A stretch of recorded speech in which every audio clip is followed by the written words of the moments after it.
esta hora de la mañana. Vamos al primer libro de Samuel, capítulo 26. Primer libro de Samuel, capítulo 26. Y vamos a ir al versículo 1. Primera de Samuel, primer libro de Samuel, capítulo 26, versículo 1 en adelante. Dice la palabra de Dios: vinieron los zifeos a Saúl en Gabá diciendo... Bueno, en un momentico por aquí revisamos algo. Qué pena. Ahora sí, vamos a leer la palabra del Señor. Vamos a leer la palabra del Señor en esta hora. Primer libro de Samuel, capítulo 26, versículo 1 en adelante. Y dice la palabra del Señor de esta manera: vinieron los zifeos a Saúl en Gabá diciendo: ¿no está David escondido en el collado de Aquila, al oriente del desierto? Saúl entonces se levantó y descendió al desierto de Zif, y llevando consigo 3,000 hombres escogidos de Israel para buscar a David en el desierto de Zif. Y acampó Saúl en el collado de Aquila, que está al oriente del desierto, junto al camino. Y estaba David en el desierto, y entendió que Saúl le seguía en el desierto. David, por tanto, envió espías y supo con certeza que Saúl había venido. Y se levantó David y vino al sitio donde Saúl había acampado, y miró el lugar donde dormían Saúl y Abner, hijo de Ner, general de su ejército. Y estaba Saúl durmiendo en el campamento, y el pueblo estaba acampado en derredor de él. Entonces David dijo a Ahimelech Eteo y a Abisai, hijo de Sarbia, hermano de Joab: ¿quién descenderá conmigo a Saúl en el campamento? Y dijo Abisai: yo descenderé contigo. David pues, Abisai fueron de noche al ejército, y he aquí que Saúl estaba tendido durmiendo en el campamento, y su lanza clavada en tierra a su cabecera, y Abner y el ejército tendidos alrededor de él. Entonces dijo Abisai a David: hoy ha entregado Dios a tu enemigo en tu mano. Ahora pues, déjame que le hiera con la lanza, y lo enclavaré en tierra con un golpe, y no le daré el segundo golpe. Y David respondió a Abisai: no le mates, porque ¿quién extenderá su mano contra el ungido de Jehová y será inocente? Dijo además David: vive Jehová, que si Jehová no lo hiriere, o su día llegue para que muera, o descendiendo en batalla perezca, guárdame Jehová de extender mi mano contra el ungido de Jehová.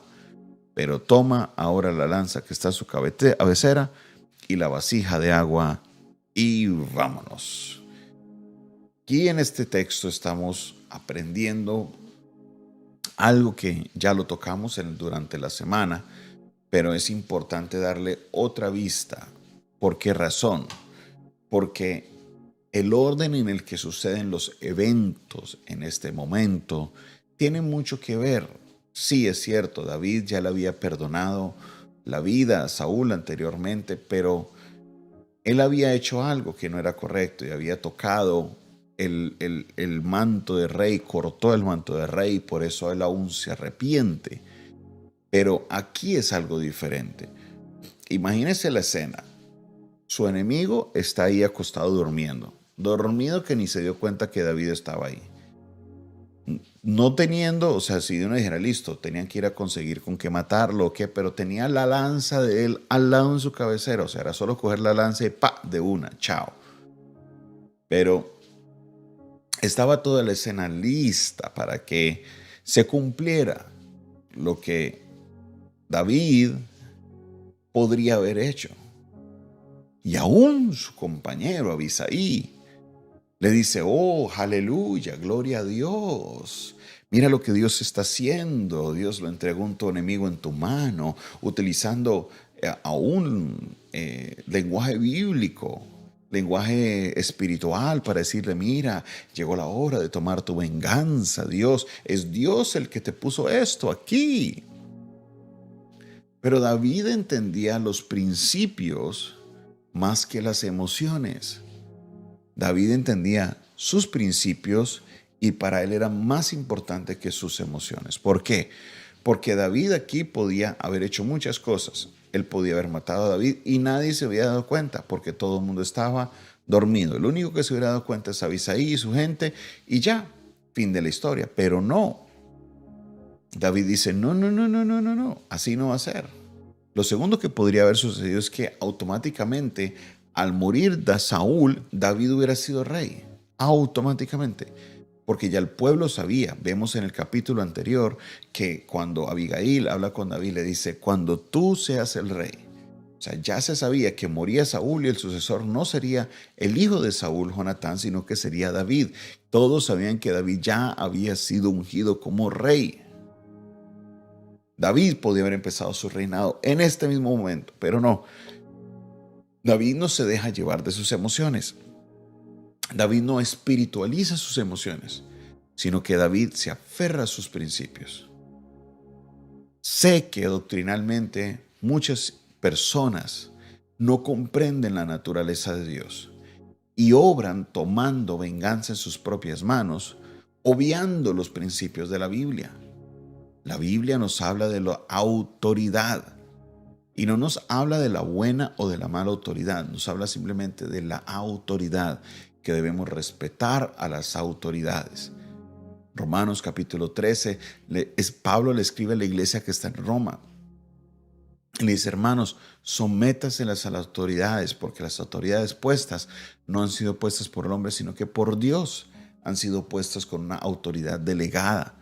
¿Y a qué iglesia le está escribiendo esto? Porque es que muchas veces sacamos ese texto fuera de contexto y lo aplicamos en las iglesias. No, mira, hágame caso porque la Biblia dice eso. Primero, Pablo, si usted lee el resto del capítulo, el contexto, Pablo está hablando de la autoridad de gobierno. O sea, está hablando de las autoridades como el César, como el gobernador, como las personas de los soldados romanos. Dice, respeten su autoridad.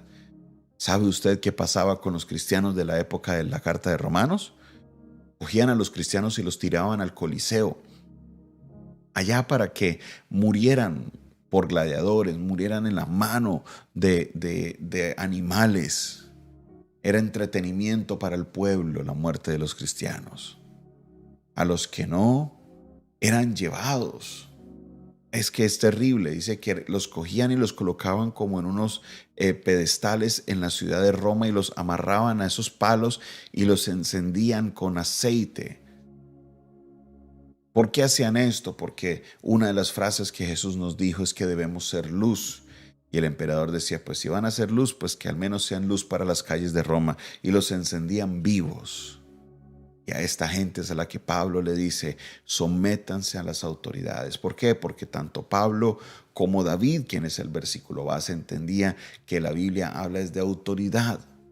No nos habla, obedezcan a las buenas autoridades o sométanse a las buenas autoridades. Tampoco nos dice, rebeldícense a las malas autoridades. Simplemente nos dice, sométanse a las autoridades. David podía haber empezado su reinado en este momento y él se sometió. Dijo, yo no puedo tocar al ungido de Jehová. Yo no puedo tocar a esta persona que fue ungida por Dios para cumplir una misión. Él entendió por lo que pasó anteriormente de Abigail que la venganza no la podía tomar él en sus manos, sino que la venganza, en el momento que llegara, Dios iba a traer la justicia y Dios se iba a encargar. Mire lo que dice claramente, mire lo que dice en el verso 9. Dice, no le mates, porque ¿quién extenderá su mano contra el ungido de Jehová? Dijo además David, vive Jehová, que si Jehová no lo hiriere, o su día llegue para que muera, o descendiendo en batalla perezca, guárdeme Jehová de extender mi mano contra él. Guárdeme Jehová de extender mi mano contra él. Él entendía que el momento que Saúl tenía que morir, Dios se iba a encargar de eso. Ya sea que Dios lo hiriere, ya sea que muriera en batalla, ya sea que algo le pasara, pero David no tenía que involucrarse en eso. Nosotros como creyentes debemos entender eso. La justicia le pertenece al Señor. Dejemos que Él haga lo que Él debe hacer, pero no dejemos de obedecer a nuestras autoridades. Sometámonos a ellas. Eso sí, ya sabemos que no nos podemos dejar someter a cometer pecado. Nos dejemos someter a llevarnos a hacer cosas que van en contra de nuestros principios. Pero mientras las cosas vayan en línea con nuestros principios, obedezcamos, salgamos adelante, porque ¿sabe qué, mi hermano, mi hermana? Dios recompensa la obediencia. Para el Señor es más importante la obediencia que los sacrificios. Padre Celestial, bendito sea tu nombre en esta hora. Gracias, Señor, por tu palabra. Gracias, Señor, porque de David podemos aprender ese respeto que él tenía, Señor, por el que tú habías elegido, Saúl. Te pido, Dios, en esta hora que nos ayudes, Señor, a comprenderte en esa manera. Comprenderte que las autoridades puestas, Señor, tú las has permitido que estén ahí. Si tú las permites, es porque tienes un propósito. Si tú las permites, es porque tú, Señor, algo quieres hacer. Ayúdanos, Señor, a comprender tu palabra. Ayúdanos, Señor, a comprender lo que tú quieres hablarnos a nuestro corazón el día de hoy. Recibe la gloria, la honra y la exaltación. Señor, sabemos que tú eres quien pelea por nosotros. En el nombre de Jesús, amén y amén. Esta fue una producción del Departamento de Comunicaciones del Centro de Fe y Esperanza, la Iglesia de los Altares, un consejo oportuno en un momento de crisis. Se despide de ustedes su pastor y amigo Jonathan Castañeda, quien les desea un día de victoria, un día de bendición. Feliz mañana para todos. Bendiciones.